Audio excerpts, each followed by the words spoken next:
what's a great exercise to do for power, strength, explosiveness for Jiu-Jitsu athletes?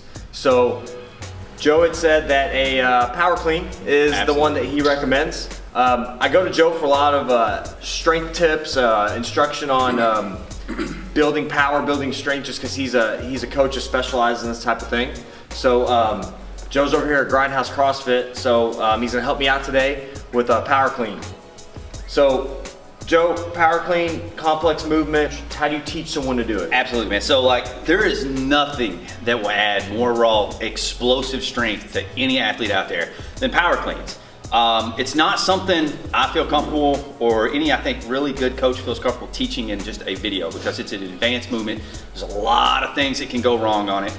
However, one thing that I like to substitute with athletes that have not learned to fine-tune a barbell yet for switching power cleans is D-ball cleans.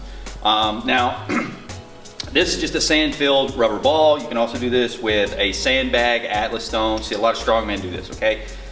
There's basically two techniques to doing this movement. I'm gonna show you both of those. One is easier than the other. One requires more strength, but the other one requires a little more technique.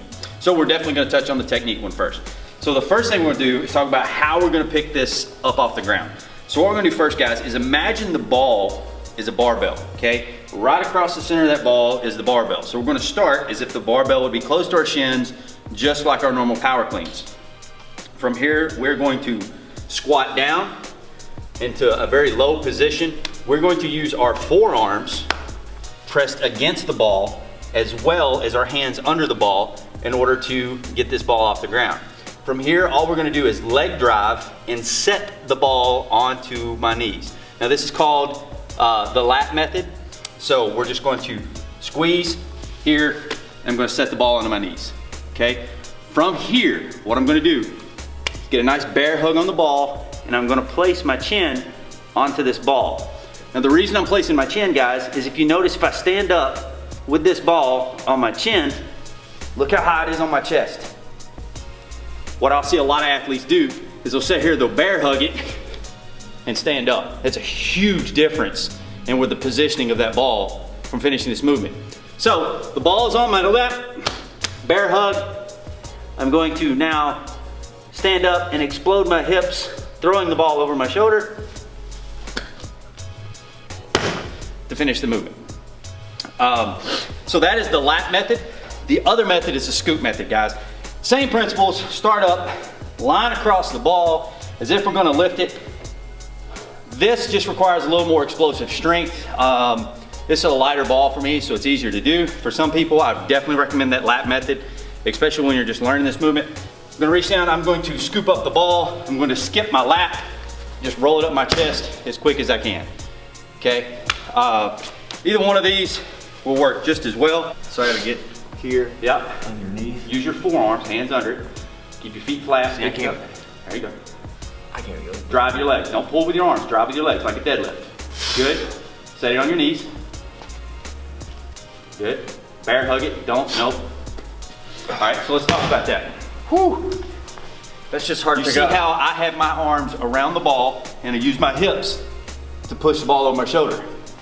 Eugene has this bicep curl position with his hands under the ball and pushed. This is a much harder leverage position on your cleans. So you have to make sure that we're here. We're not pulling the ball overhead. So try it again, but make sure you keep a bear hug position. Just get it high enough to set onto your knees. So here. Yeah. So squeeze it, just get it to your knees for now. Think of your arms as straps. They're just gonna latch on and we're gonna press straight up. So your knees, just to your knees. You're good. Bear hug it, chin on, round. Now, as you come up, extend those hips and pull it over your shoulder. How much easier was that? It's pretty good. Initially, the hardest part I'll explain. This is 100 pounds. Yeah. I've never done this movement before with a D-ball. I've done it with a barbell before. So the hardest part for me initially was just lifting off the ground. Once I got the technique down, what he instructed me, a lot easier. But initially it seems really, really hard to get a good grip on the ball, and that really deep squat, low position is really kind of tough to generate force, so that's where good instruction comes in. So Guys, and if you notice his breathing, look, that was 2 reps. 2 reps of breathing. So, because this is such an explosive movement when you're doing exercises, it's just like when you guys are doing Jiu-Jitsu. I did Jiu-Jitsu for about 2 years. I no longer do it just because I practice on my strength and conditioning and competitive weightlifting. But the explosive power you are going to build off power cleans, D-ball cleans, guys, those are just going to translate right over to your Jiu-Jitsu where it's stop, go, stop, go. The more explosive power, and you guys are always using your hips. Great hip strength exercise. Exploding with the hips is what perfects this movement. You need to give these a try. So, Joe, here's a question. If somebody's never done this movement before, like myself, is there a weight you recommend? Is there a rep set count you recommend? How would you recommend somebody start? Like it's just like we did with you. I'm a big fan of trial by fire. I like to see what somebody's working with and build from there.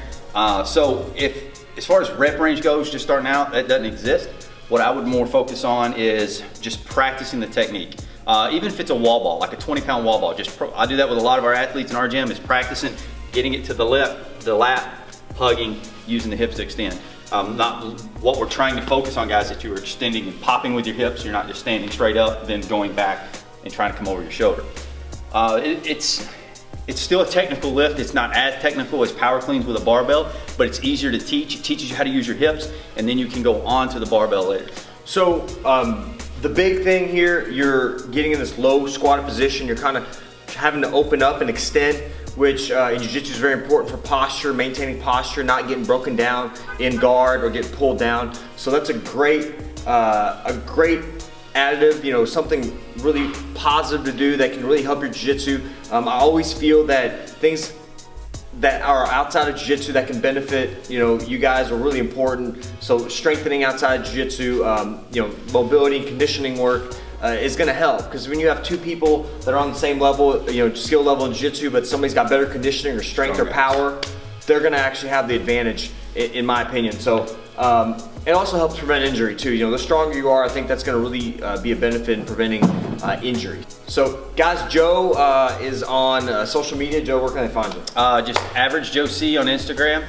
It's got all my other social media links on there. If you guys have any questions, you can DM me there.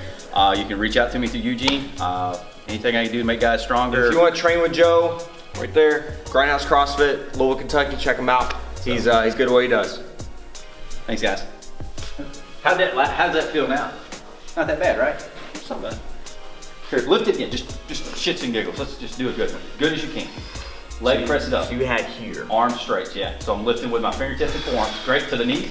Oh, dude, that's the good one. This is the one you need to use. Right in the initial lift. It's not midway past the hips. The clean's lost right off the ground. Whew, that's tough, guys. Great exercise.